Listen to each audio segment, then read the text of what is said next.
నమస్తే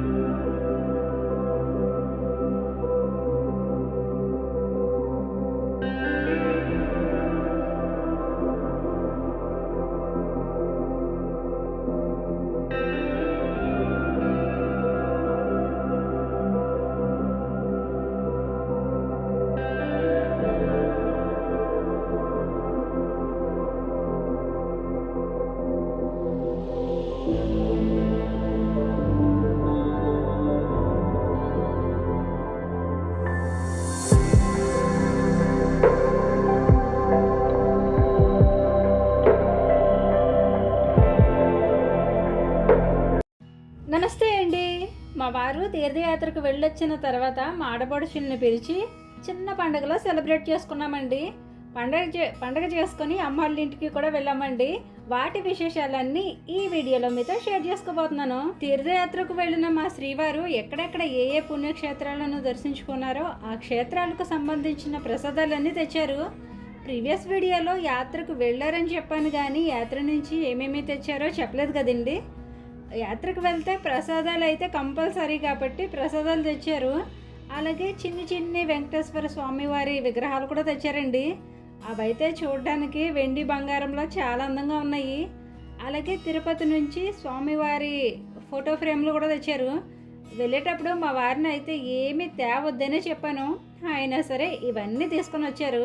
చెప్పాలంటే ఇవన్నీ ఇంట్లో పెట్టుకొని అలంకరించుకునే పెద్దలు అయితే కాదండి. పైగా ఇంకొకటి ఏంటంటే, యాత్రకు వెళ్ళినప్పుడు అక్కడి నుంచి వస్తూ ఫోటో ఫ్రేమ్లు, స్టిక్కర్స్ చాలానే కొంటూ ఉంటారు.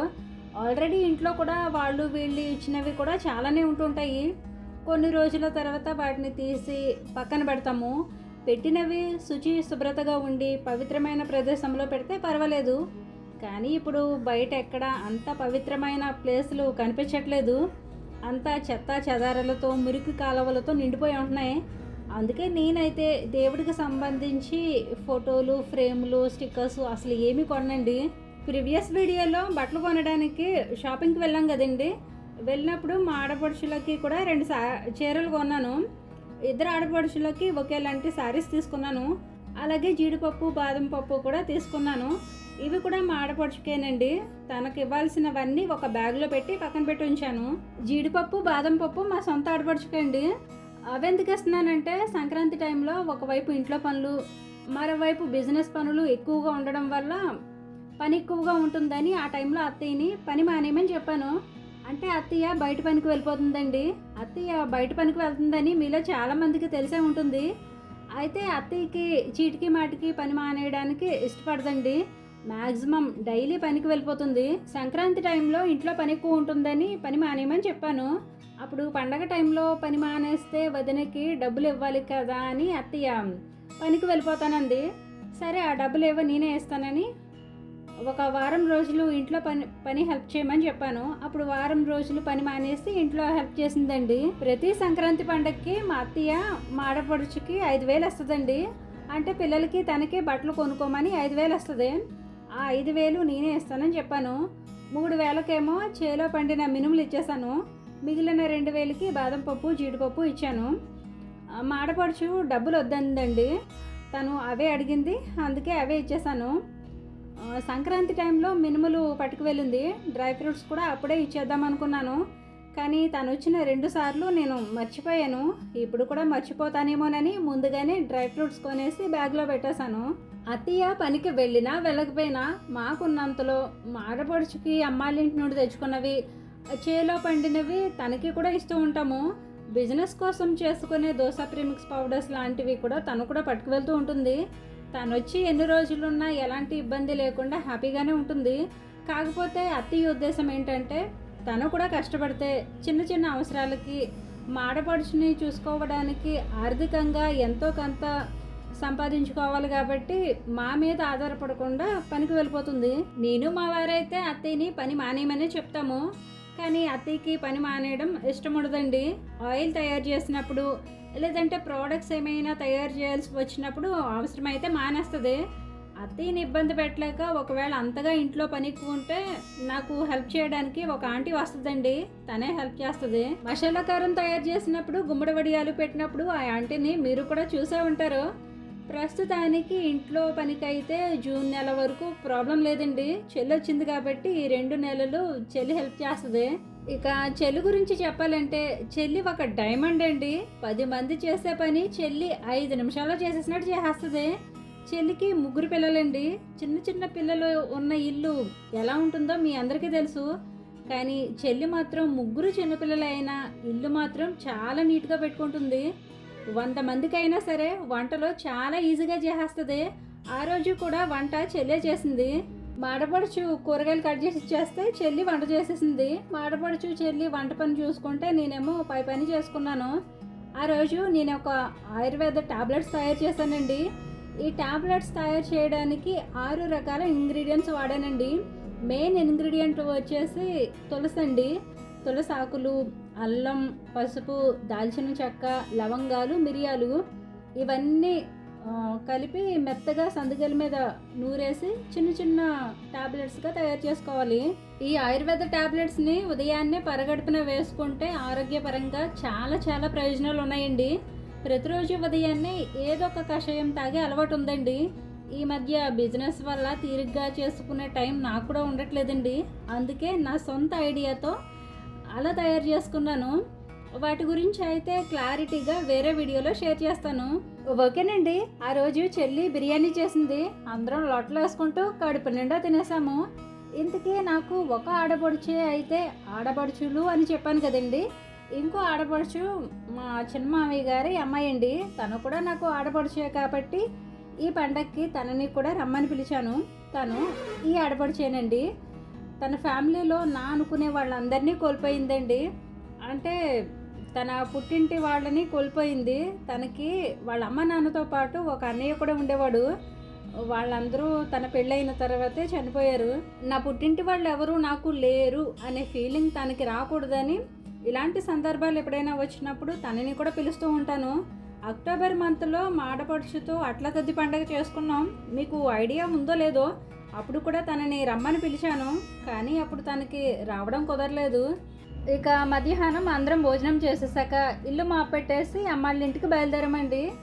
అమ్మ పిన్ని వాళ్ళకి అలాగే పెద్ద చెల్లి కోసం మా వారు కొన్ని వస్తువులు తెచ్చారు. వాటితో పాటు ప్రసాదాలు, వండిన బూరెలు, కొంచెం బిర్యానీ కూడా తీసుకొని అమ్మాళ్ళ ఇంటికి బయలుదేరాము. చిన్న చెల్లి అమ్మాళ్ళ ఇంటికి వచ్చినప్పుడు వాకిట్లో ముగ్గులు పెట్టిందండి. అసలు ఎంత అందంగా పెట్టిందో ఓసారి చూడండి. దానితో పాటు ఈ మధ్య అమ్మాళ్ళూరులో కట్టిన నాటుకోళ్ల ఫామ్ కూడా చూసేయండి.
ఈ మధ్య అమ్మళ్ళూరులో 10 రోజులు ఉన్నామని ప్రీవియస్ వీడియోస్లో 2-3 వీడియోస్ చేశాను కదండి.